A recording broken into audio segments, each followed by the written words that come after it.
Salatnya zuhur kita di bulan Ramadan pahalanya sama dengan 70 kali salat zuhur di luar bulan Ramadan. Salat subuh kalau di bulan Ramadan sama dengan pahalanya 70 kali salat subuh di luar bulan Ramadan. Baca Al-Quran kalau di luar bulan Ramadan dilipat gandakan satu huruf 10 kebaikan. Kalau di bulan Ramadan 10 kali 700. Makanya apa? Di bulan Ramadan adalah bulan obral pahala. Bulan obral pahala. Okay.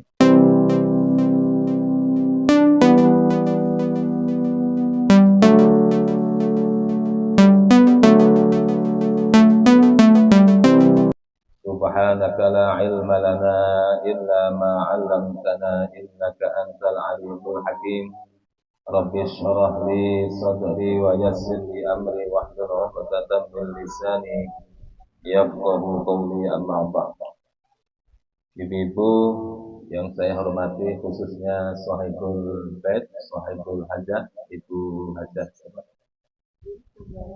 Ibu Sanggrawati. Sanggramawati atau Sanggrawati? Sanggrawati. Oh, ya, drama mau nama apa? Raja Majapahit. Yang semoga Allah kabulkan segala hajat-hajatnya. Semoga rumah ini diberkahi oleh Allah Subhanahu wa taala dan semoga dimudahkan segala urusan dunia dan akhiratnya, disakinahkan keluarganya dan dijadikan anak keturunannya anak-anak yang soleh dan solihah. Dan kepada kita ibu-ibu yang hadir di majelis ini, semoga rezeki kita di bulan ini dicurahkan oleh Allah Subhanahu wa taala.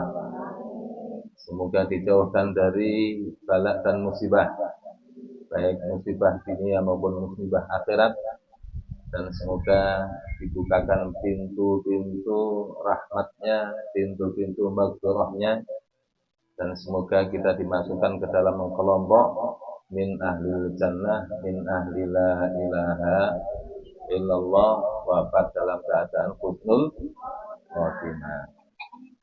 Ibu-ibu yang saya hormati, judulnya tausiah tadi apa? Jika Ramadan tahun ini Ramadan yang bikin judulnya ngeri ya. Seolah-olah mau pamitan ya. Maksudnya Kak Ju mungkin mari kita jadikan seolah-olah Ramadan tahun ini adalah Ramadan yang terakhir supaya apa? Kita bersungguh-sungguh di dalam beribadah kepada Allah. Kita bersungguh-sungguh di dalam meraih ampunan Allah dan rahmatnya Allah. Betul-betul cancut tali wondo, menyingkan lengan baju, penuh dengan persiapan. Karena kalau tidak diawali dengan persiapan yang baik, maka insya Allah Ramadan akan menjadi seperti bulan-bulan biasa. Tapi kalau kita persiapkan dengan sebaik-baiknya, maka insya Allah masuk di bulan Ramadan adalah menjadi bulan yang betul-betul panen pahala. Dan juga akan keluar dari bulan Ramadan, semoga dosa-dosa kita diampuni oleh Allah Subhanahu wa ta'ala. Ibu-ibu yang dirahmati Allah, apa yang perlu kita persiapkan sebelum masuk bulan Ramadan?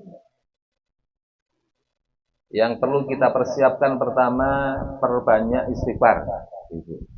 Perbanyak istighfar. Perbanyak taubat kepada Allah.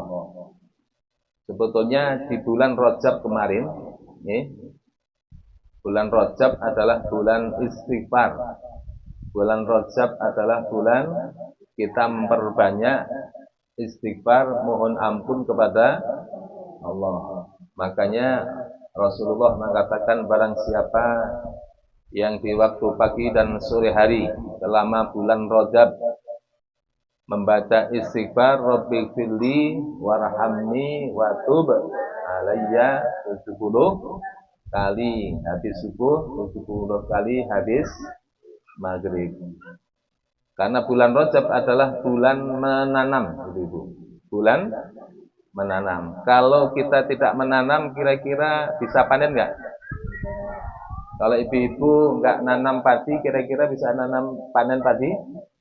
Tidak. Maka bulan Rajab adalah bulan menanam. Bulan Sya'ban adalah bulan menyemai, memupuk, merawat supaya tidak terkena hama wareng. Bagaimana merawatnya? Dengan memperbanyak sholawat dulu. Kalau bulan Rajab adalah bulan istighfar, bulan kita menanam, tapi di bulan Sya'ban ini adalah bulan merawat tanaman. Dengan cara apa? Dengan cara memperbanyak sholawat. Kenapa kok harus memperbanyak sholawat? Karena di bulan Sya'ban ini adalah bulan turunnya perintah Allah untuk bersolawat kepada baginda Rasulullah Sallallahu Alaihi Wasallam. Ayat yang mengatakan ya ayyuhalladzina amanu shallu alaihi wa sallimu taslima itu turun di bulan Sya'ban. Oleh karena itu ibadah yang paling utama di bulan Sya'ban ini adalah memperbanyak sholawat kepada baginda Rasulullah Sallallahu Alaihi Wasallam. Yang kedua memperbanyak puasa sunnah. Okay. Nah kalau puasa sunnah paling pol berapa hari? 28 hari. Adapun hari yang ke-29 dan 30, umpamanya sampai 30 hari di bulan Sya'ban, maka itu adalah hari syak, yaumus syak. Hari ragu-ragu. Para ulama mengatakan makruh berpuasa di hari Syak, tanggal 29, tanggal 30 bulan Sya'ban. Jadi kalau sekarang tanggal 29, besok tanggal 30 umpamanya nggih, maka tanggal 29 dan tanggal 30 puasanya berhenti dulu. Bagi ibu-ibu yang hobinya puasa, lapar, maka tanggal 29, tanggal 30 prairin. Karena apa? Hari makruh untuk berpuasa sunnah. Kecuali puasa qadha. Namanya ibu tahun yang lalu punya hutang puasa. Nah, ternyata apa? Hutang puasanya 10 hari. Begitu dihitung, kalau puasa sampai selesai tanggal 30 Sya'ban baru selesai, maka enggak apa-apa. Selama apa? Selama memang tanggal 30 bulan Sya'ban itu belum masuk Ramadan. Tapi kalau sudah masuk Ramadan berarti ya tetap puasa Ramadan, tidak boleh double niatnya.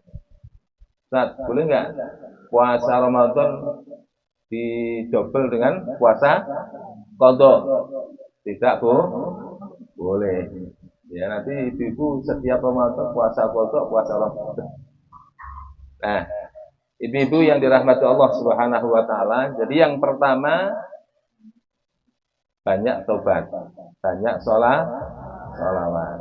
Yang ketiga nyicil banyak membaca Al-Qur'an.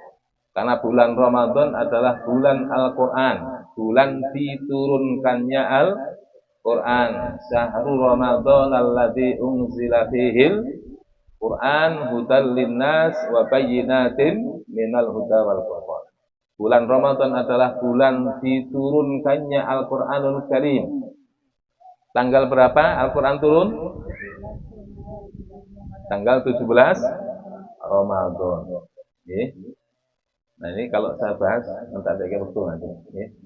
Langsung ke intinya aja nih. Karena waktunya juga sempit. Karena ngaji Ramadan itu ibu-ibu, ngaji fikih Ramadan itu saya butuh 2 hari full. Dari pagi sampai jam 5, besok lagi diteruskan dari pagi sampai jam 5. Nah, oleh karena itu perbanyak satu istighfar, perbanyak sholawat, terus nyicil mulai baca Al-Quran. Kalau yang bisa baca Al-Quran. Kalau yang tidak bisa gimana? Kalau yang tidak bisa baca Al-Ikhlas 3 kali, 1 kali Kalau baca Yasin, 1 kali baca Yasin pahalanya sebanding dengan 10 kali khatam Al-Quran. Kalau nggak bisa baca Quran tapi hafal ya Yasin, hafal Yasin betul, hafal betul. Tapi sakit mau Quran betul. Oh ini berarti mau Quran. Belajar ya. Nah, kalau umpamanya bacaan Qurannya belum betul, lafadznya belum bagus, nah lebih baik baca kulhu atau baca ya. Setiap malam di bulan Ramadan baca ya. Itu pahalanya seperti orang khatam 10 kali. Nah, tadi sudah baca Yasin ya. Berarti itu sudah dapat pahala khatam Al-Quran 10 kali. Mau baca Quran dari juz 1 sampai juz 30 atau baca Yasin? Kalau ibu-ibu pilih Kalau ibu-ibu pilih baca kulhu, cepat ya. 3 menit selesai. Nah, terus apalagi yang perlu kita persiapkan? Ilmunya puasa. Ilmunya puasa. Dari yang berkaitan dengan keutamaan Ramadan sampai masalah fikihnya Ramadan. Hal-hal yang membatalkan puasa. Hal-hal yang dimakruhkan dalam berpuasa. Itu harus tahu. Supaya apa? Supaya puasanya betul sesuai syariat dan tidak melanggar syariat, dan puasanya betul-betul bisa dilaksanakan sampai tidak membatalkan puasa dan tidak membatalkan pahalanya puasa. Kemudian apalagi yang perlu kita persiapkan?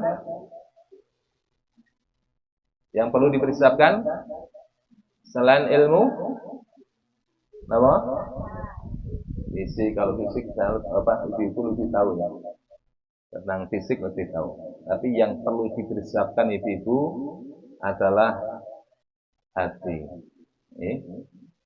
Apa target saya masuk di bulan Ramadan? Kalau targetnya hanya menahan makan dan minum serta hal-hal yang tidak membatalkan puasa, anak kecil bisa.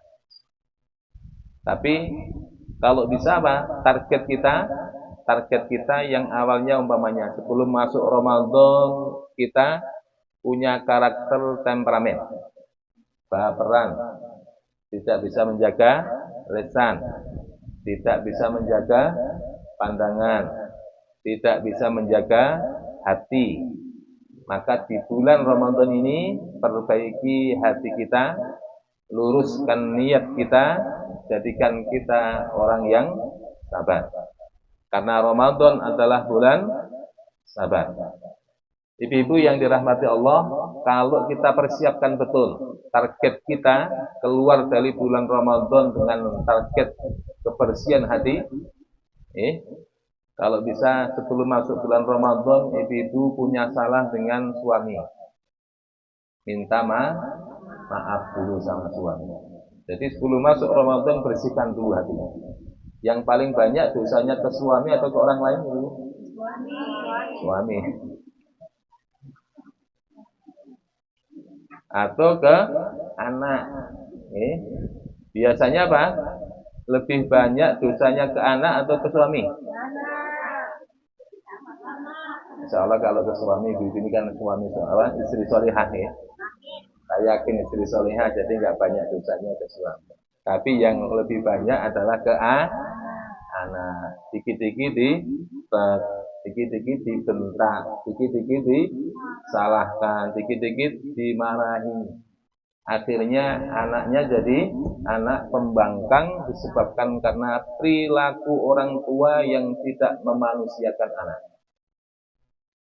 Jadi anak kita jadi soleh apa tidak tergantung perlakuan orang tua, terutama ibu kepada putra putrinya. Maka sebelum masuk Ramadan, putranya didekap apa?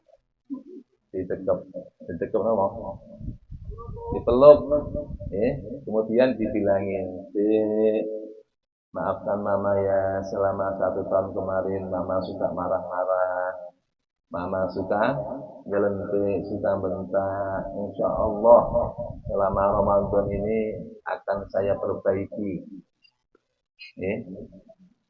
Nah itu supaya apa? Anak penting. Ibu-ibu nggak perlu gengsi dengan putra putrinya. Walaupun kan anak kecil kan, nggak belum gunung istilahnya ya. Walaupun anak kecil ibu-ibu, dia punya perasaan. Dia sudah punya nalar dan itu akan dititani, akan diingat, akan diperhatikan oleh anak kita justru ketika apa? Anak masih kecil. Perlakuan orang tua, bapak ibunya terhadap anaknya itu akan diingat seumur hidup. Apakah bapaknya pernah mukul, apakah ibunya pernah bentak, apakah orang tuanya pernah marah, itu akan diingat selama hidupnya. Makanya apa? Kasih perhatian, kasih dekapan yang hangat, memanusiakan anak walaupun dia anak kecil tapi dia adalah manusia yang punya perasaan dan juga punya pikiran, punya hati. Itu penting supaya apa? Supaya tidak ada ganjalan di dalam kita menjalani ibadah selama bulan Ramadan. Nah, kemudian setelah kepada suami, kepada anak, kepada saudara-saudara, wabil khusus orang tua. Kemudian teman, tetangga, saudara. Kalau tetangga, teman, gimana? Lewat WA saja. Ya Allah, lewat WA. Nah, ibu-ibu yang dirahmati Allah Subhanahu wa taala, Rasulullah sallallahu alaihi wasallam ketika memasuki bulan Ramadan, beliau berpidato di hadapan para sahabat dalam hadis yang sangat panjang. Ini saya potong hadisnya, yang diriwayatkan oleh Ibnu Hibban dan Imam Tirmidzi serta Imam Al-Baihaqi serta Ibnu Khuzaimah. Rasulullah mengatakan, ya ayuhan nas, qad ja'akum syahrun 'azimun mubarakun. Wahai manusia, telah datang kepada kalian 1 bulan azimun, yang agung, mubarakun, yang penuh dengan keberkahan. Apa yang dimaksud berkah ini, Bu? Kalau bahasa Arabnya berkah itu, berkah itu apa?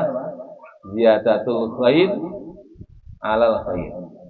Bertambahnya kebaikan di atas kebaikan. Ibaratnya orang bisnis, modalnya kecil, untungnya besar. Ibu-ibu modalnya 1 juta tapi untung 100 juta. Pernah nggak? Pernah? Nggak pernah ya. Kalau ada orang bisnis kok untungnya 100 juta padahal modalnya cuma 1 juta, saya mau berburu. Kepengen berburu. Ustaz, minta amalan supaya cepat jadi kaya. Ada nggak? Kalau ibu-ibu minta ke saya, Ustaz minta amalan supaya cepat kaya, nggak akan saya kasih. Karena rahasia perusahaan ya. Tapi kalau Ustaz minta amalan supaya nyaur hutang, supaya hutang saya cepat, nah itu baru saya kasih. Tapi kalau cepat kaya, itu enggak saya kasih, karena memang tidak ada. Nah, jadi mubarakun itu ibaratnya orang bisnis, modal sedikit, untungnya banyak. Nah, bulan Ramadan adalah bulan obral pahala, bulan obral ampunan, bulan obral rahmat Allah Subhanahu wa taala. Di antara 12 bulan, maka yang paling istimewa Ramadan. Di bawahnya Ramadan 4 bulan haram, yaitu Rajab, Dzulqa'dah, Dzulhijjah, Muharram. Di bawahnya itu baru bulan-bulan yang lain. Para ulama mengatakan ada yang paling top di antara 12 bulan itu, justru yang paling utama, paling tinggi derajatnya, yaitu bulan Rabiul Awal, baru bulan Ramadan. Di bawahnya bulan Ramadan 4 bulan haram tadi itu, baru bulan-bulan yang lain. Kenapa bulan Maulid, bulan Rabiul Awal istimewa? Karena lahirnya Rasulullah. Kalau Ramadan diistimewakan oleh Allah karena apa? Karena di bulan Ramadan turunnya Al-Quran. Al-Quran itu bisa berjalan apa tidak, Bu? Tidak bisa. Tapi ada Al-Quran yang bisa bicara, ada Al-Quran yang bisa berjalan, dan Al-Quran firman Allah tidak akan diturunkan kecuali karena ada Rasulullah. Kalau Rasulullah belum turun, maka Quran tidak akan turun. Dan kebetulan Al-Quran diturunkan di bulan Ramadan, dan Rasulullah dilahirkan di bulan Rabiul Awal. Berarti bulan Rabiul Awal lebih utama dibanding bulan Ramadan. Itu sebagian ulama. Sebagian ulama mengatakan begitu. Nah, ibu-ibu,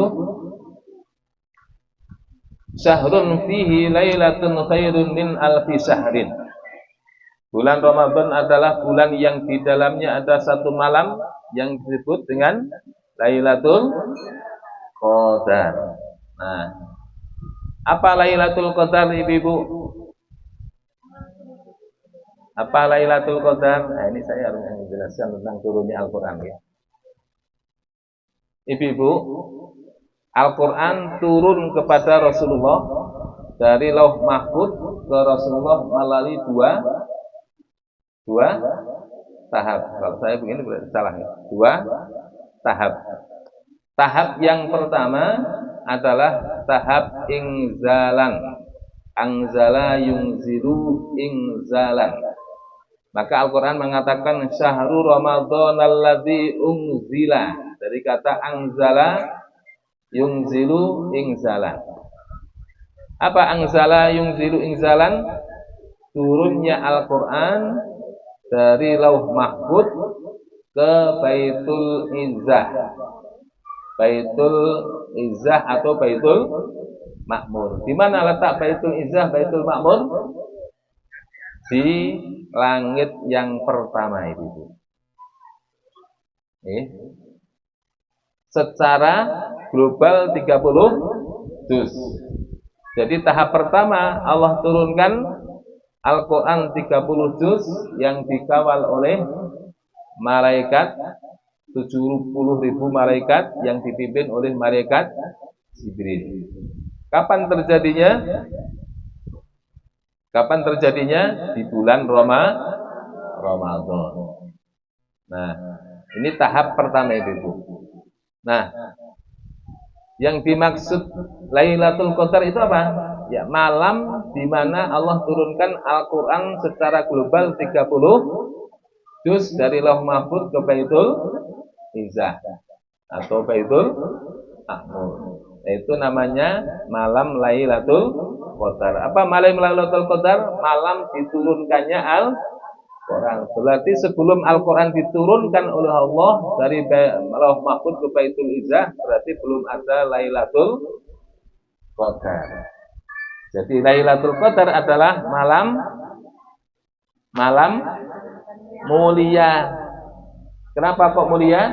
Karena malam diturunkannya Al-Quran secara global 30 juz, dikawal oleh 70.000 malaikat, dipimpin oleh malaikat Jibril. Tak ulang-ulang biar paham. Berarti sebelum Al-Quran turun ada malam Lailatul Qadar betul? Belum ada. Berarti Lailatul Qadar turun ketika apa?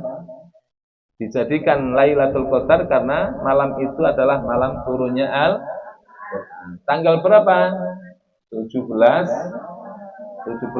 Ramadan. Tahun berapa? Tidak dikasih tahu. Allah hanya ngasih tahu wa anzalna ala abdina yaumal furqan yaumal taqal jam'an. Dan kami turunkan Al-Quran, kata Allah, kepada hamba kami Muhammad pada hari yaumal furqan yaumal taqal jam'an. Pada hari Furqan, yaitu hari Al-Quran diturunkan kapan? Yaumal taqal jam'an. Pada hari bertemunya dua pasukan. Yang dimaksud apa? Perang Badar antara orang Islam dengan orang kafir. Kapan terjadinya perang Badar? Tanggal 17 Ramadan. Nah, cuman kapan tahunnya? Allah tidak ngasih tahu. Yang dikasih tahu cuman tanggalnya dan bulannya. Yaitu malam tanggal 17 bulan Ramadan.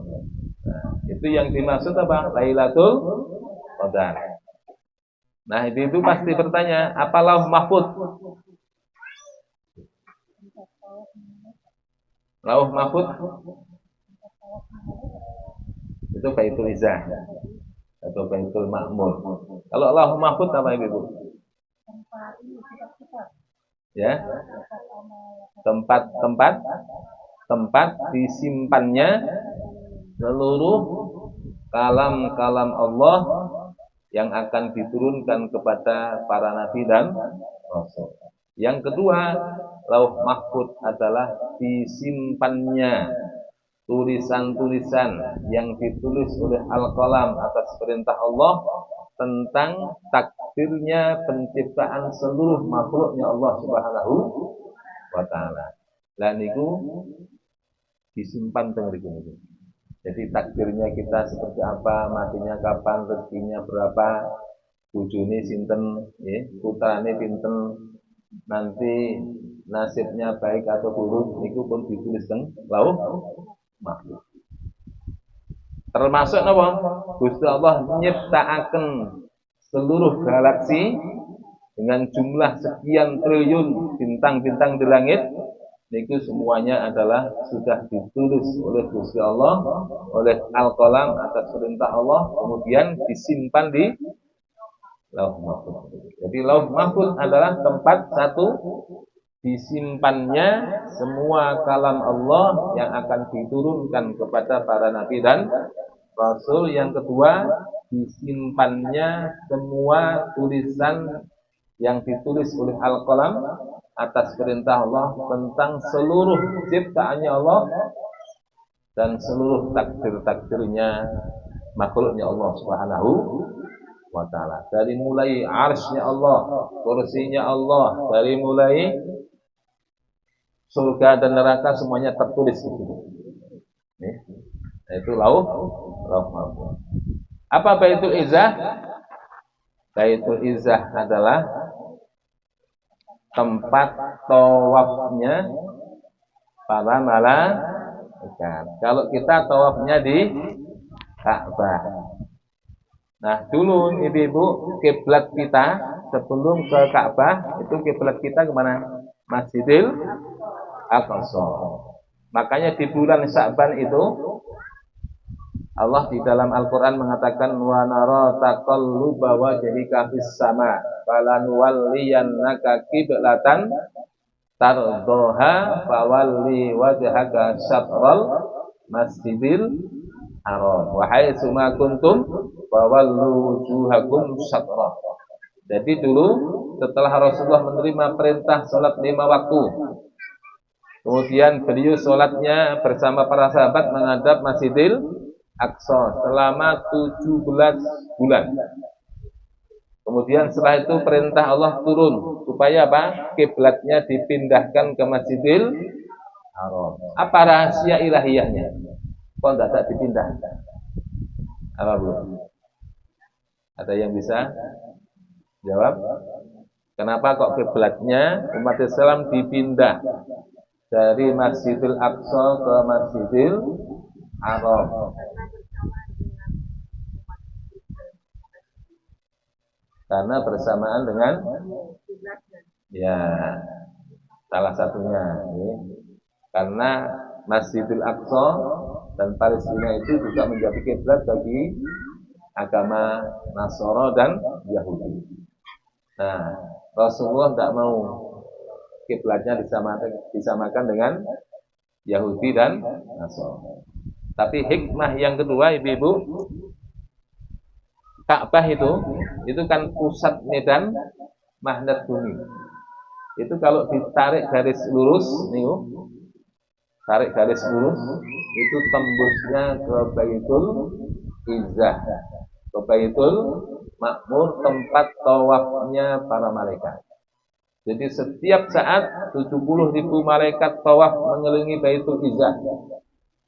Setelah selesai keluar nggak balik lagi, diganti 70.000 lagi malaikat yang belum pernah tawaf. Selesai tawaf keluar nggak balik lagi. Dari mulai kapan? Dari mulai diciptakannya malaikat yang pertama sampai nanti hari kiamat. Berarti jenengan hitung mawon jumlah malaikatnya berapa? Berlipat-lipat daripada jumlah manusia. Sementara kalau kita tawaf di Ka'bah. Nah, Baitul Izzah itu, ibu-ibu, itu pusat medan magnetnya langit yang pertama. Jadi kalau kemudian tidak ada satupun malaikat atau manusia yang di bumi tawaf mengelilingi Ka'bah atau tawaf mengelilingi Baitul Izzah, maka tunggu kehancuran alam semesta. Jadi nanti bumi hancur ketika apa? Sudah tidak ada lagi orang yang tawaf di Ka'bah. Kemudian Ka'bah dihancurkan sama orang Habasyi. Karena apa? Tidak ada lagi umat Islam, tidak ada lagi orang yang beriman yang mau tawaf umroh di Ka'bah. Makanya apa? Allah datangkan kaum yang menghancurkan Ka'bah. Dan kalau sudah hancur Ka'bah berarti apa? Sudah saatnya bumi hilang keseimbangan. Karena sudah tidak ada energi yang menghubungkan antara bumi dengan Baitul Izzah. Nah, ibu-ibu yang dirahmati Allah, itu hikmah. Nah, kembali ke Lailatul Qadar. Jadi Lailatul Qadar itu apa? Malam di mana Al-Quran diturunkan dari Lauh Mahfuz ke Baitul Izzah secara global 30 juz yang dikawal oleh 70.000 malaikat yang dipimpin oleh Jibril alaihi salam. Nah, di Al-Quran dijelaskan surah Al-Qadar. Inna anzalnahu fi lailatul. Sungguh kami telah menurunkan Al-Quran di malam Lailatul Qadar. Maksudnya malam itu sebetulnya seperti malam-malam biasa. Tapi karena malam itu Allah turunkan Al-Quran, maka malam itu menjadi mulia. Berarti sebelum Al-Quran turun, berarti belum ada Lailatul Qadar. Nah, sekarang pertanyaannya, kok setiap bulan Ramadan kita diperintahkan Rasulullah untuk nyari Lailatul Qadar? Kok bisa? Padahal kan terjadinya Lailatul Qadar hanya satu kali. You know? Ketika Al-Quran diturunkan dari Lauh Mahfuz ke Baitul Izzah. Sementara Rasulullah memerintahkan kepada kita untuk mencari Lailatul Qadar. Siapa yang beribadah di malam Lailatul Qadar, insya Allah akan diberikan pahala yang jauh lebih banyak, lebih besar dibanding orang yang beribadah selama 1000 bulan. Kenapa ini, Bu? Kok tiap tahun diturunkan oleh Allah? Padahal Lailatul Qadar terjadi hanya satu kali saat Al-Quran diturunkan. Pertanyaannya, why? Ya. Nah, yang diturunkan itu apa? Kan Al-Quran sudah turun gitu. Tapi kok setiap tahun di akhir Ramadan, terutama di malam ganjil, terutama malam 27, malam 29, kita disuruh menghidupkan malam hari untuk ibadah kepada Allah. Kenapa? Nah, Allah menjadikan kemuliaan malam Lailatul Qadar itu oleh Allah diturunkan kembali. Kemuliaan malam Lailatul Qadar, kemuliaan turunnya Al-Quran itu, kemudian keberkahannya diturunkan setiap tahun, khusus bulan Ramadan untuk apa? Untuk untuk untuk untuk mengangkat derajatnya umatnya Kanjeng Nabi. Karena Allah tahu umurnya umatnya Rasulullah umurnya pendek. Sementara umur umat terdahulu panjang-panjang, ratusan tahun. Sampai ada umatnya Nabi Musa, seorang ibu-ibu menangis karena meninggalnya anaknya. Ketika ditanya, Bu, putranya umur berapa? 60 tahun. Jadi 60 tahun zaman Nabi Musa itu seperti anak kecil. Ya. Nah, kalau kita 60 tahun sudah putih. Sudah ompong putihnya. Nah, karena Allah tahu bahwa umatnya Rasulullah ini umurnya pendek, ibadahnya sedikit, sholatnya sedikit, itu pun tidak khusyuk, dosanya banyak, gitu. Mau diakui, ngaku walaupun nggak punya dosa, ngaku punya banyak Nah, jangan sampai begini, Ibu, kan ada teman dia kasih ujian, kasih musibah, terus bilang gini, ya Allah, salah saya apa ya Allah? Itu berarti apa? Salahmu ya di situ. Merasa tidak punya salah. Berarti kalau sudah diuji sama Allah, satu jangan GR. Maksudnya GR gimana? Biasanya kan, wah ini untuk mengangkat derajat saya.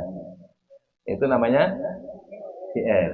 Tapi ketika diuji oleh Allah, langsung apa? Istighfar. Ya Allah, mungkin dosa saya yang banyak, mungkin dosa lisan saya, mungkin dosa mata saya, mungkin saya pernah mendolimi orang lain. Disuruh istighfar. Begitu istighfar, Allah ampuni dosanya, Allah angkat derajatnya. Tapi kalau kita bilang, ya Allah, salah saya apa ya Allah? Kok ya tahu maksiat? Itu berarti sombong. Berarti sombong. Kenapa kok sombong? Karena nggak merasa punya salah. Dan namanya manusia kan tempatnya salah dan lupa. Oleh karena itu apa? Ketika ditimpa musibah langsung ngurumangsani. Apa ngurumangsani? Merasa dirinya banyak dosa. Nah, kalau sudah merasa begitu, kemudian dilanjutkan istighfar. Kemudian sholat taubat, insya Allah diampuni dosanya Allah. Gitu ya. Nah, jadi Lailatul Qadar selalu diturunkan oleh Allah di akhir bulan Ramadan untuk apa? Untuk supaya umatnya Kanjeng Nabi bisa meraih Lailatul Qadar yang pahalanya lebih baik daripada orang yang beribadah selama 1000 bulan. 1000 bulan itu sama dengan 83 tahun lebih. Dan saya pastikan jarang yang umurnya di atas 83. Kalau bisa nggak usah minta umur panjang mungkin. Kasihan anak cucu. Pokoknya minta diberi umur yang berkah. Umur yang berkah itu apa? Semuanya manfaat. Dari mulai bangun tidur sampai tidur lagi. Saat tidurnya pun ibadah. Bangun tidur, manfaat untuk umat. Semua aktivitasnya adalah untuk agama Allah, untuk ibadah, melayani suami, mendidik anak, berdakwah di tengah masyarakat. Kalau ada uang, ada harta, manfaat untuk dakwah, manfaat untuk menolong orang, ini namanya berkah. Daripada apa? Panjang umur, tapi apa? Loro-loroan, banyak dosa. Yang bikin susah anak cucu. Nah itu. Tadi apa tadi? Sudah paham ya? Ibu paham? Ini waktunya udah mau habis. Oh masih setengah jam. Syahrun ja'alallahu siyamahu fariidhatun. Bulan yang Allah jadikan di dalamnya adalah puasa menjadi wajib, yaitu puasa Ramadan. Wa qiyamun lailatun tatawwan, dan mendirikan salat di malam hari adalah termasuk sunnah tatawwan, sunnah yang sangat dikuatkan. Man taqarraba fihi bi khaslatin, barang siapa yang mendekatkan diri kepada Allah pada bulan Ramadan, ya, artinya apa? Dengan beramal soleh, dengan mengamalkan hal-hal yang sunnah, karena kaman adda faridatan fi ma siwahu, maka pahalanya seperti orang yang menjalankan kewajiban di luar bulan Ramadan. Jadi kalau kita sholat sunnah, baik sholat tahajud, sholat duha, maka diberikan pahala seperti pahala ibadah wajib. Waman atta fariidatan fihi, dan barang siapa yang melaksanakan kewajiban atau farduan, baik itu sholat 5 waktu, zakat, birrul walidain, atau berbakti kepada suami, mendidik anak, memberikan nafkah wajib kepada keluarganya, maka apa? Kana kaman atta sab'ina fariidatan fi ma siwa, pahalanya dilipat gandakan 70 kali ibadah wajib seperti di bulan yang lain. Artinya apa? Sholatnya zuhur kita di bulan Ramadan pahalanya sama dengan 70 kali sholat zuhur di luar bulan Ramadan. Sholat subuh kalau di bulan Ramadan sama dengan pahalanya 70 kali sholat subuh di luar bulan Ramadan. Baca Al-Quran kalau di luar bulan Ramadan dilipat gandakan 1 huruf 10 kebaikan. Kalau di bulan Ramadan 10 kali 700.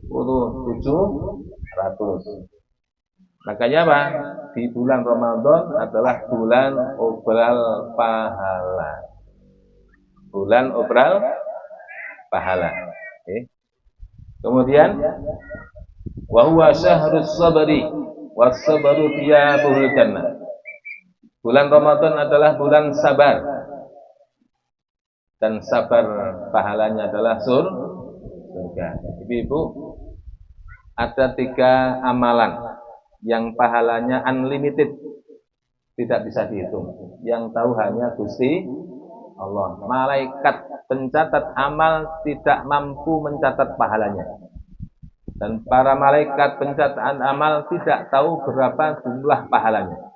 Karena yang paling tahu hanya Gusti Allah. Apa itu? Yang pertama, sabar. Makanya sabar tidak ada batasannya, Ibu. Umpamanya ibu digalai sama suami, suami galak, suami sering marah-marah, saya sudah nggak kuat, sabar itu kan ada batasnya, Ustaz.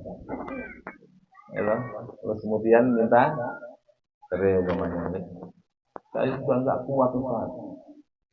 Ya, sabar tidak ada batasnya. Maka pahala sabar yang paling tahu hanya Gusti Allah. Tergantung apa? Kuatnya kita menahan sabar itu.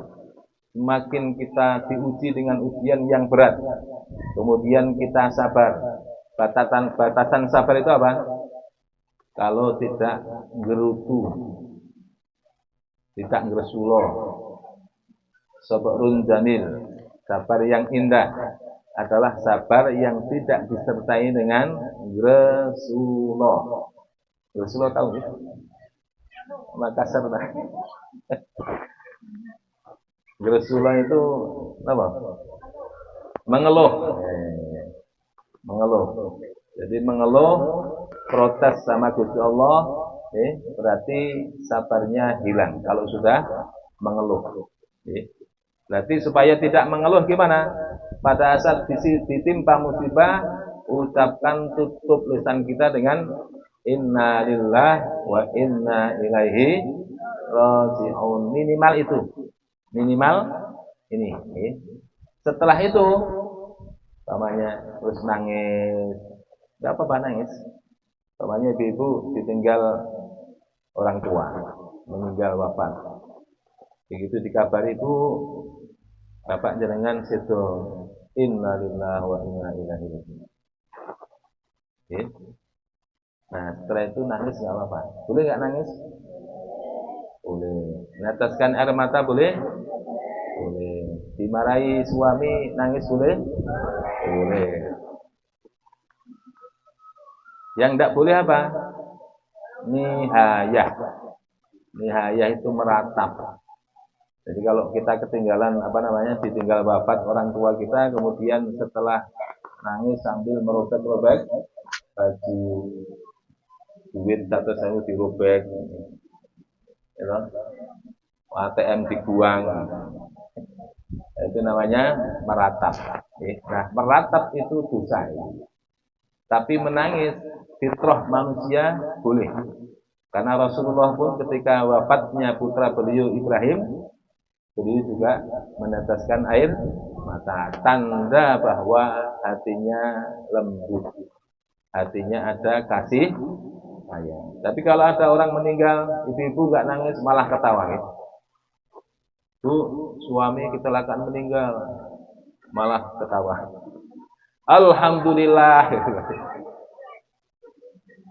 Nah, itu berarti memang suaminya bukan orang soleh. Kalau suaminya soleh pasti apa? Pasti istrinya innalillah langsung nangis. Tapi kalau istrinya dikabari, Bu, suami di rumah sakit sudah meninggal, alhamdulillah, itu berarti. Atau suaminya dikabari, Pak, istrinya meninggal di rumah sakit, alhamdulillah. Masalah ya. Jadi yang pertama sabar. Pahalanya unlimited. Kalau ada orang nggak pernah tahajud, nggak pernah puasa sunnah, nggak pernah baca Al-Quran, tapi dia sering diuji sama Allah. Habis sakit ini, habis sakit ini, habis sakit ini ditimpa, uangnya hilang. Habis ini rumahnya kebakaran. Habis itu kemudian suaminya kawin lagi. Itu berarti apa? Kalau dia sabar, dia bisa mengungguli orang yang ahli tahajud, yang ahli puasa, yang ahli Quran, yang dia setiap hari ibadah kepada Allah.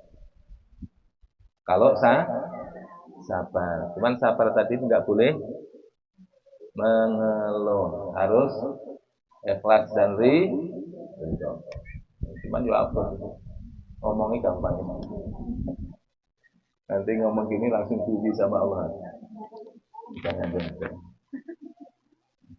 Yang kedua, termasuk yang pahalanya unlimited adalah memaafkan orang lain. Memaafkan orang lain. Ibu-ibu kalau didolimi orang lain, masih lebih baik daripada mendolimi. Umpamanya didolimi dirasani. Lebih baik dirasani atau ngerasani gitu. Nah, lebih baik dirasani atau ngerasani? Lebih baik dirasani. Kenapa? Kalau dirasani dosa jenengan habis, pahalanya nawu. Jadi pahala dari teman yang menggibai kita beralih ke kita. dosa kita beralih ke dia. Harusnya apa? Kalau kita digibahi, dirasani, belikan sembako, gula teh, ya, minyak, beras 10 kilo, datang ke rumahnya, Bu, matur nuwun, dan itu niki tesih masih kurang banyak. Kenapa? Saya terima kasih karena pahala sampeyan berpindah ke saya. Tanpa saya harus berlelah-lelah ibadah, dan dosa saya pindah ke sampeyan tanpa saya harus istighfar. Dan itu pahalanya ibu-ibu tidak akan diuwah-uwah oleh Allah, itu akan tetap pahala abadi nanti sampai di akhirat. Tahu-tahu apa? Begitu sampai di akhirat disodori, ini ganjarannya. Ya Allah, pahala apa ini? Saya nggak pernah sholat, saya nggak pernah puasa sunnah, tapi kok dapat pahala puasa sunnah, dapat pahala baca Al-Quran, dapat pahala tahajud. Kata Allah, ini pahala orang yang pernah menfitnah kamu, menggibahi kamu, padahal dia ahli Quran, dia ahli tahajud, dia ahli puasa, maka pahalanya kamu ambil. Nah, sekarang ibu-ibu senang digibahi atau digibah? Nah? Kalau digibahi nanti ngamuk-ngamuk nanti baperan. Dengan catatan apa? Kalau digibahi jangan balas menggibah. Gak usah baperan. Jadi apa? Kul saja. Kul. Apa kul? Bukan makan ya. Kul, dingin. Dingin saja. Seolah-olah apa? Seolah-olah seperti tidak terjadi apa. Tapi orang gampang ngomongnya. Waman aslaha, waman afa, wa aslaha, fa ajruhu 'ala Allah. Barang siapa yang memaafkan orang lain, kemudian berbuat islah, memperbaiki hubungan dengan orang yang telah berbuat zalim kepada kita, maka fa ajruhu 'ala Allah, pahalanya di sisi Allah. Maka dua kelompok ini, orang yang pemaaf dan orang yang penyabar, pasti ahli surga. Pasti ahli surga. Jadi kalau suami sering marah, sabar. Alhamdulillah. Didoakan supaya suami hatinya lembut. Karena ibu-ibu, suami tidak mungkin punya karakter yang buruk kecuali karena itu pasti ujian bagi istri supaya istri lebih sabar, menjadi pahala bagi ibu-ibu. Yang kedua, supaya istri lebih dekat kepada Allah Subhanahu. Bagaimanapun karakter apapun suami, seburuk apapun, ibu-ibu harus larinya kepada Allah. Untuk apa? Didoakan. Jangan disumpah serapah. Bujuku nggak jelas. Dari mulai kenalan. Ya, itu malah makin dadi itu. Malah makin dadi makin nggak genah. Tapi kalau ibu-ibu seperti keamalan bangun, sholat duha, gelar sajadah, kemudian istighfar, suami dimintakan ampun, ya Allah, lembutkan hatinya, berilah hidayah. Bagaimanapun dia orang yang sudah mengawini saya dengan angkah suka qabiltu wa zawjuka waktu batakal masunah qabiltu. Sehingga apa? Gak usah disumpah serapah. Karena apa? Termasuk orang yang tidak mendapatkan syafaat dari Rasulullah nanti di hari kiamat adalah orang yang suka melaknat. Suka melaknat, sumpah serapahi. Baik yang disumpah serapahi orang lain, apalagi suaminya, apalagi mertuanya. Biasanya saingannya mertua ya.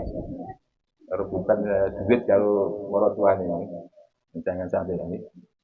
Nah, itu hindari. Makanya di bulan Ramadan ibu-ibu lesannya dijaga. Lesan dijaga dari apa? Dari bicara yang mengandung dosa. Dari memasukkan sesuatu yang merusak dan membatalkan pahala puasa. Nah, yang ketiga adalah puasa Ramadan. Pahalanya unlimited jika apa? Jika disertai dengan puasa dohir dan puasa batin. Puasa dohir ya tidak makan dan minum serta melakukan hal-hal yang membatalkan puasa dan yang membatalkan pahala puasa. Maka pahalanya adalah unlimited karena kualitas puasa kita satu dengan yang lain berbeda-beda. Maka Allah memberikan pahala pun berbeda-beda. Sama-sama tidak makan dan minum dari mulai subuh sampai maghrib, tapi pahala satu dengan yang lain beda-beda. Tergantung apa? Kualitas puasanya. Dan kualitas puasa tergantung apa? Tergantung ya, yang pertama adalah secara fikih tidak melakukan hal-hal yang bisa membatalkan puasa. Yang kedua, tidak melakukan hal-hal yang bisa mengurangi atau menguras pahala puasa. Dan yang ketiga adalah puasanya hati dan pikiran. Itu yang berat. Puasanya hati gimana? Puasanya hati adalah selalu 24 jam menjaga silah-bilah hubungan kepada Allah Subhanahu wa ta'ala. Pikirannya selalu positif kepada Allah dan hamba-hambanya Allah. Selalu husnudon kepada Allah dan selalu husnudon kepada manusia. Maka posisi makom yang paling tinggi adalah makom orang yang selalu husnudon kepada Allah dan kepada hamba-hambanya Allah. Kalau kita bisa mampu untuk berhusnudon, berprasangka baik kepada Allah dan para hamba-hambanya Allah, maka derajat kita sudah makomnya makom para auliya sholihin. Cuman yo angel ya. Angel ya. Ibu-ibu dikasih sakit biasanya suudon apa husnudon? No? Kalau dikasih sakit suudon apa husnudon? Ya suudon dulu. Gusti Allah ya Allah, alhamdulillah. Saya sudah sholat tahajud rajin, puasa rajin, baca Quran rajin, kondisi di Nailoro. Berarti suhu. Nah, memang ngatur hati itu aneh. Ngatur hati itu. Jadi fokus husnudon kepada Allah dan husnudon kepada hamba-hambanya Allah Subhanahu wa ta'ala. Nah, kemudian wasyahrul muwasat. Bulan Ramadan adalah bulan al-muwasat. Al-muwasat itu peduli. Bulan peduli kepada sesama manusia.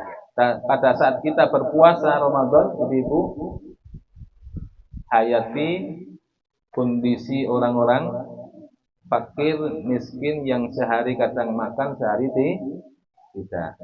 Seandainya kita menjadi mereka, seandainya kita menjadi orang seperti mereka, kira-kira gimana? Nah, kalau kemudian kita bisa menyadari bagaimana mensikapi orang-orang fakir miskin, maka berarti akan tumbuh rasa kasih sayang kita kepada orang kalangan bawah.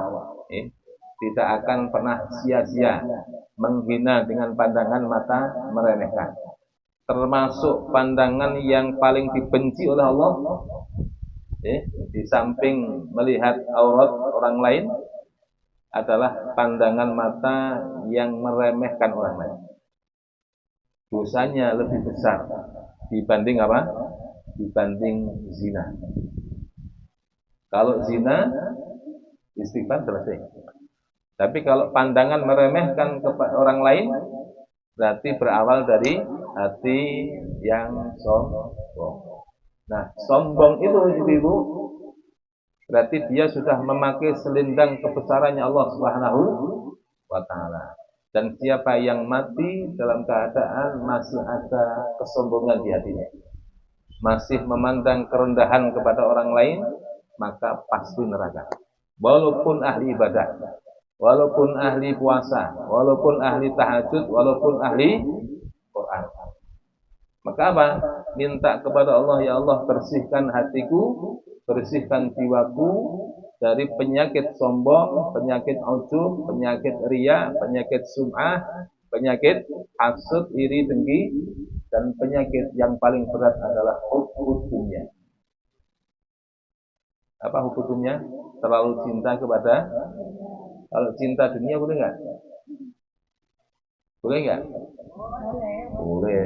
Cinta suami kan bagian dari dunia, suami bagian dari dunia, anak bagian dari istri, bagian dari mencintai anak, mencintai istri, mencintai suami adalah cinta dunia. Cuman apa? Tergantung cintanya karena Allah atau cintanya karena hawa nafsu. Cinta karena Allah maksudnya gimana? Tetap melayani suami dengan baik, walaupun suaminya bukan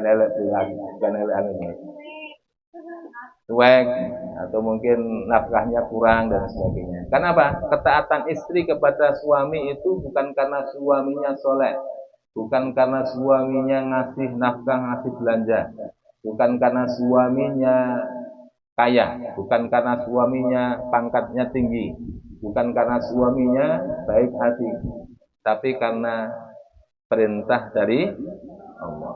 Kalau ibu-ibu melayani suami karena perintah Allah, dia sadar bahwa ini adalah perintah dari Allah, istri melayani suami, maka dihitung ibadah dan pahalanya ibu tidak ada yang bisa ngalahkan. Usnud tabaun. Tapi kalau ibu-ibu melayani suami karena suaminya soleh, maka tidak ada pahalanya. Kalau ibu-ibu melayani suami karena suaminya ganteng, tidak ada pahalanya. Kalau ibu-ibu melayani suami karena suaminya ngasih belanjanya banyak, ya, kalau dikasih sedikit berengut, kasih banyak melengah, ya. Maka pelayanannya, ketaatannya tidak dapat pahala, tidak dihitung ibadah oleh Allah Subhanahu wa taala. Bagaimana kita taat kepada orang tua, berbakti kepada orang tua bukan karena orang tua kita orang soleh, orang alim, bukan karena orang tua kita adalah orang yang baik, bukan karena orang tua kita sudah membesarkan kita, ngeragati kita, tapi karena orang tua yang sudah melahirkan kita, dan itu adalah perintah dari Allah. Walaupun orang kafir, walaupun ahli maksiat orang tua kita, alhamdulillah, ya. Maka birrul walidain tetap wajib bagi seorang anak. Ya. Nah, bisa jadi mungkin bapaknya ahli maksiat, begitu kita birrul walidain, melayani, memuliakan, berkata dengan lemah lembut, sopan, maka bisa jadi orang tua akan sadar dari maksiatnya, kemudian tobat, kemudian menjadi orang yang taat kepada Allah. Begitupun kalau ibu-ibu melayani suami karena Allah, berarti mencintai karena Allah, maka insya Allah suami akan luluh kalau suaminya jahat. Kalau nggak percaya, buktikan. Nah, kemudian wasyahrun yazadu bi rizqil mu'min fi, bulan yang dimana Allah Subhanahu wa taala menambahkan rezeki di dalam bulan tersebut. Man fatara fihi shaiman, barang siapa yang memberi buka puasa, barang siapa yang memberi buka puasa kepada orang yang berpuasa di hari itu, kana maghfiratun lidunubi, Allah mengampuni dosa-dosanya. Yang kedua, wa ataqa raqabatihi minan nar, dan Allah akan membebaskannya dari siksa api neraka. Wa kana lahu mislu ajrihi min ghairi ayyan qusa min ajrihi syai'. Dan Allah akan memberikan balasan pahala sebagaimana pahala yang diberikan oleh Allah kepada orang yang berpuasa. Jadi orang yang memberi buka puasa, Allah jadikan 3 perkara. Satu apa? Maghfiratun lidzunubi, diampuni dosanya. Yang kedua, dibebaskan dari api neraka walaupun hanya 1 biji kurma, walaupun hanya 1 teguk minuman aqua. Dan yang ketiga apa? Yang ketiga, mendapatkan pahala seperti pahala orang yang berpuasa tersebut tanpa mengurangi pahala. Jadi subhanallah ya. Jadi kalau ngasih kurma kepada 100 orang itu ya, maka pahala puasanya 100 orang masuk ke rekening kita. Walaupun hanya 1 butir kurma. Yang penting butir kurma itu dimakan sama orang yang berpuasa. Walaupun hanya 1 gelas aqua. Padahal 1 butir ya nggak ada harganya ya. Nggak ada harganya, cuman murah. Nah itu tiga. Makanya apa? Di bulan Ramadan banyak-banyak bersedekah dan memberi buka puasa kepada orang lain. Ya, dibeli aqua 1 gelas antar ke masjid. Jadi dipakai untuk buka puasa enggak? Masjidnya pakai ya. Atau ngundang ibu-ibu ke rumah sambil pengajian. Terus dikasih kurma. Setelah makan kurma pulang. Cuman makan kurma tok, Ustaz. Ya, masuk kurma tok, orang Jawa kayak orang Indonesia kan enggak mungkin ya. Cuma dikasih kurma tok. Kemudian qalu ya Rasulullah laisa kunna yajid ma yaftiru shaimun. Ma yaftiru shaimun. Ya Rasulullah, kami tidak punya sesuatu yang saya berikan untuk memberi buka puasa kepada orang yang berpuasa. Faqala Rasulullah yu'tillahu hadza tsawab. Allah akan memberikan pahala ya, man fatara shaiman, barang siapa yang memberikan buka puasa ala tamratin, walaupun 1 butir kurma, au surubati ma'in, atau hanya seteguk air putih atau kolak, au mudqati ala banin, atau sekitar 1 gelas susu. Wa huwa syahrun awwaluhu rahmatun. Bulan Ramadan adalah awalnya rahmat. Wa awsatuhu, pertengahannya adalah maghfiratun, wa akhiruhu itqun minan nar. Dan 10 hari yang terakhir adalah pembebasan dari api neraka. Man khaffafa an mamlukihi, barang siapa yang memberikan keringanan beban tanggung jawab kepada mamlukihi, pembantunya, anak buahnya, atau orang-orang yang di bawahnya, umpamanya punya pembantu ya, dikasih tugasnya jangan berat-berat, atau umpamanya dikasih tugas berat, gajinya ditambah. Ghafarallahu lahu, Allah ampuni dosanya. Wa a'taqahu minan nar, dan Allah bebaskan dari azab api neraka. Ini subhanallah ya. Ramadan luar biasa. Makanya ibu-ibu harus punya target. Saya punya pembantu. Atau kalau suami, saya punya istri. Maka jangan dibebani istri dengan pekerjaan-pekerjaan yang berat. Mah gampang. Nanti beli aja. Pokoknya sampean tadarus dari habis subuh sampai maghrib. Enggak usah maksa. Itu suami yang hebat itu ya. Suami yang hebat. Atau sama, pokoknya selama malam Ramadan libur dulu malam. Ya, terus ya pokoknya tahajud semalam suntuk. Ya. Nah, itu suami yang bagus itu. Artinya apa? Tidak memberikan beban yang berat kepada istrinya. Kalau perlu malah belanjanya ditambah. Sebagai bentuk apa? Nafkah itu pahalanya lebih besar daripada sedekah. nafkah kepada anak, istri, orang tua, saudara perempuan, pahalanya berlipat-lipat dibanding sedekah kepada orang lain. Makanya suami ngasih nafkah walaupun hanya satu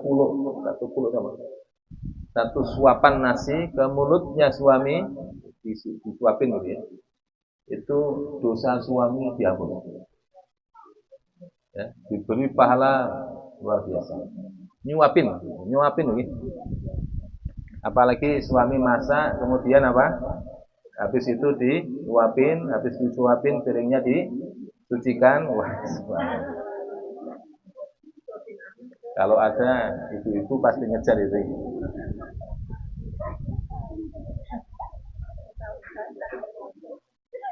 Kemudian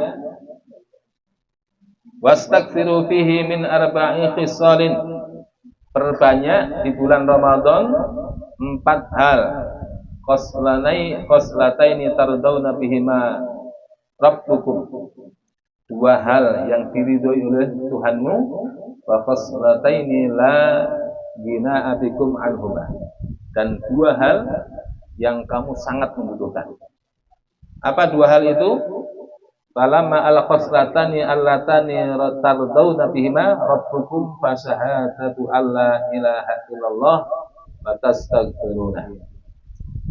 Adapun yang diridhoi oleh Allah adalah kamu ketika mengucapkan asyhadu alla ilaha illallah astaghfirullah. Kalau di bulan Ramadan kan gitu ya. Asyhadu alla ilaha illallah astaghfirullah as'aluka ridhaka wal jannah wa na'udzubika min sakhatika wan nar. Habis sholat 5 waktu baca itu 3 kali. Habis mau maghrib baca itu. Pokoknya diperbanyak baca syahadat, baca istighfar. Wa ammal khoslatani allatani la ghina bikum anhuma. Adapun 2 perkara yang kamu sangat membutuhkannya adalah fas'alunallaha al-jannata wa ta'awwaduna bihi minan nar.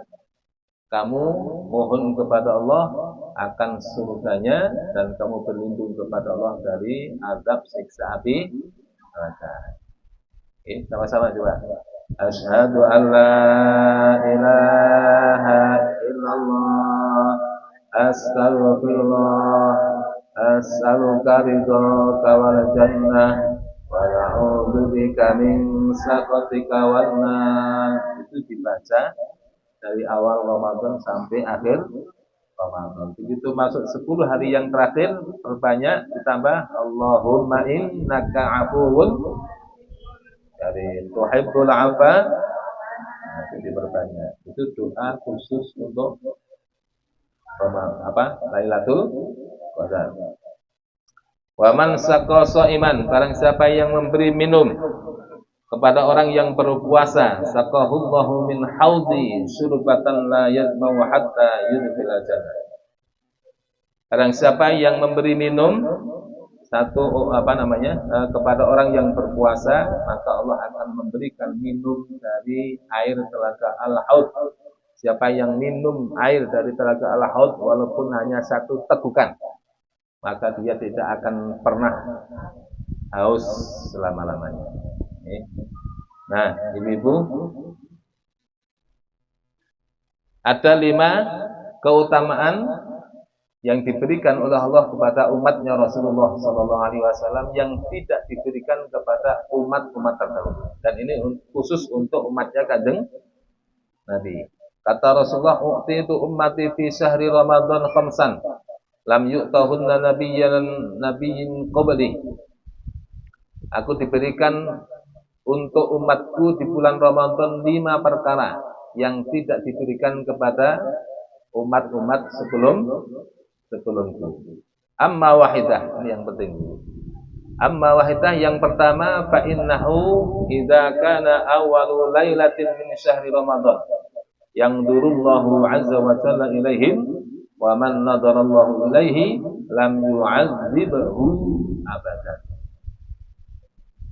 Sesungguhnya ketika datang malam pertama di bulan Ramadan, malam pertama ya, dengan kita ini malam pertama. Min syahri Ramadan, di bulan Ramadan, yang durullahu azza wa jalla ilaihim. Allah memandang seluruh umatnya Rasulullah sallallahu alaihi wasallam. Nah, wa man nadarallahu ilaihi, barang siapa yang dipandang oleh Allah dengan pandangan rahmatnya Allah, pandangan kasih sayangnya Allah, pandangan maghfirahnya Allah, lam yu'adzibahu abadan, maka dia tidak akan diazab selama-lamanya dan tidak akan tersentuh oleh neraka. Nah, ini malam pertama ya, perhatikan ya. Gimana Ustaz supaya malam pertama kita dipandang oleh Allah dengan pandangan rahmatnya, pandangan maghfirahnya, pandangan kasih sayangnya? Maka usahakan ibu-ibu malam itu jangan ada maksiat. Jangan ada maksiat. Maksiat baik mata, telinga, lisan ataupun yang lain. Terus gimana? Ya pokoknya usahakan enggak maksiat. Hindari maksiat. Terus supaya tidak maksiat, banyak ibadah. Kalau banyak ibadah ibu-ibu, insya Allah enggak sempat maksiat. Tapi kalau waktunya banyak nganggur, biasanya apa? Setan masuk. Untuk apa? Membisiki agar berbuat maksiat. Nah, yang paling mudah untuk melakukan maksiat, kalau ibu-ibu, biasanya apa? Non? Kalau ibu-ibu, biasanya yang mudah melakukan maksiat, yang bagian mana? Nah? Oh, ngaku gitu. Jujur berarti. Nah, ibu-ibu selama satu malam, nah ini gini, dijaga betul nih, dijaga betul. Supaya apa? Jauhi fitnah, menjauhi ghibah, menjauhi namimah.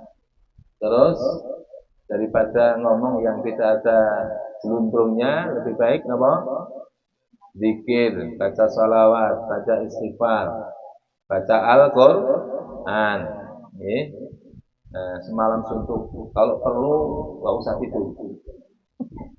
Cuma besok ya langsung geblak ya. Bagi yang ngantor langsung geblak. Ya yang penting apa ibu-ibu? Yang penting satu, waktu antara maghrib sampai isya ini waktu yang berkah. Jadi ada waktu maghrib sampai isya.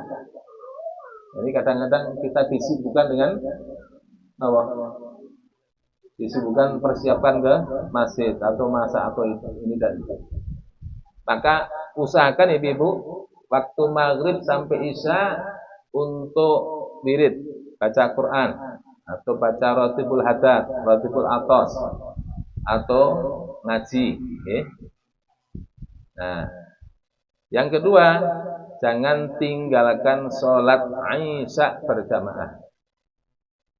Terus gimana? Kan kalau ibu-ibu kan sunahnya di rumah. Nah, terus gimana? Tapi sholat tarawih di masjid kan? Boleh buatan? Boleh. Ya, jadi sholat misalnya di masjid berjamaah. Pahalanya seperti orang yang sholat malam separuh malam. Ya, kemudian habis sholat isya, sholat 2 rakaat atau 4 rakaat ba'diyah misalnya. Ya. Atau kalau perlu habis maghrib tadi itu dilanjut dengan sholat awwabin 6 rakaat. Kata Rasulullah, sholat awwabin 6 rakaat habis maghrib sebelum lesan ngobrol. Jadi habis sholat maghrib, habis terus sholat ba'diyah, kemudian disambung dengan sholat taubat, disambung dengan sholat hajat 2 rakaat, sholat taubat 2 rakaat, sholat ba'diyah 2 rakaat, 6 rakaat. Maka seperti orang yang pahalanya ibadah selama 12 tahun. 12 tahun.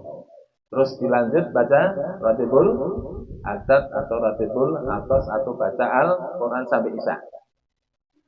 Kemudian sholat Isya berjamaah. Habis sholat Isya berjamaah, sholat sunnah minimal 2 rakaat. Karena sholat 2 rakaat habis sholat Isya itu lebih utama dibanding sholat witir. Sholat witir walaupun hanya 3 rakaat lebih utama dibanding sholat tarawih 20 rakaat.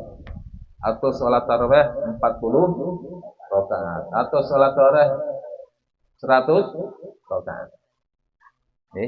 Jadi sholat ba'diyah Isya jangan ditinggal. Kadang-kadang apa? Ditinggal, malah diremehkan. Yang penting sholat tarawih. Padahal apa? Sholat tarawih itu pahalanya tidak lebih baik daripada sholat witir. Sholat witir pahalanya masih kalah dengan sholat ba'diyah. Apalagi kalau ibu-ibu sholatnya 4 rakaat. Ba'diyah Isya. Maka pahalanya seperti orang yang beribadah di malam Lailatul Qadar semalam suntuk. 4 rakaat. Nah, setelah itu sholat habis sholat tarawih kemudian baca Quran. Setelah itu tidur. Sebelum tidur, ibu, supaya tidur kita bernilai ibadah, dan tidur kita paling lama. Nah, kalau tidurnya 6 jam, 7 jam, terus kita enggak doa, diawali dengan wudu, kemudian doa rugi, musproh itu. Tidak dihitung ibadah. Pertama wudu. Yang kedua, setelah wudu, doa. Bismika Allahumma amutuahnya. Kemudian baca istighfar 3 kali. Astaghfirullahaladzim alladzi la ilaha illa huwal hayyul qayyum wa atubu ilaihi. Astaghfirullahaladzim alladzi la ilaha illa huwal hayyul qayyum wa atubu ilaihi 3 kali. Kata Rasulullah, siapa yang baca istighfar sebelum tidur dengan istighfar tersebut, maka Allah tidak melihat berapa banyak dosa yang dia lakukan di siang hari diampuni sama Allah. Ditambah la ilaha illallah wahdahu la syarikalah lahul mulku wa lahul hamdu yuhyi wa yumiit wa huwa ala kulli syai'in qadir. Subhanallah walhamdulillah wa la ilaha illallah wallahu akbar wa la haula wa la quwwata illa billahil aliyyil azim. Kata Rasulullah, siapa yang sebelum tidur baca ini, maka Allah ampuni dosanya walaupun sebanyak buih lautan. Setelah itu baca ayat kursi agar rumah kita, harta kita, keluarga kita semuanya dijaga oleh Allah Subhanahu wa ta'ala. Kemudian baca kulhu 3 kali, falak 3, An-Nas 3 kali. Terus tasbih Fatimah, subhanallah 3 kali, alhamdulillah 33, Allah Akbar. Nah, terus baca Yasin. Supaya apa? Sama dengan khatam. Siapa yang membaca Yasin di malam hari, membacanya karena Allah, maka Allah ampuni dosanya dan diberi pahala seperti khatam 10 kali. Setelah itu baca Al-Baqarah. Enggak tidur.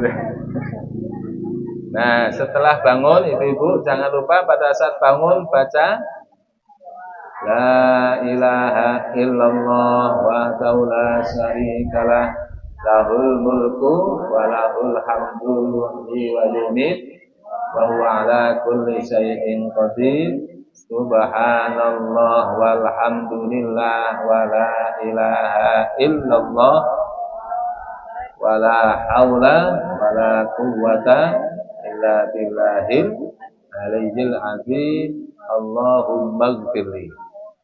ditutup Allahumma ghfirli. Kata Rasulullah, siapa yang bangun dari tidurnya kemudian baca ini, maka satu, dosanya diampuni. Yang kedua, kalau dia berdoa pasti dijabah oleh Allah. Jadi begitu bangun ibu baca tadi itu Allahumma ghfirli, kemudian langsung baca salawat.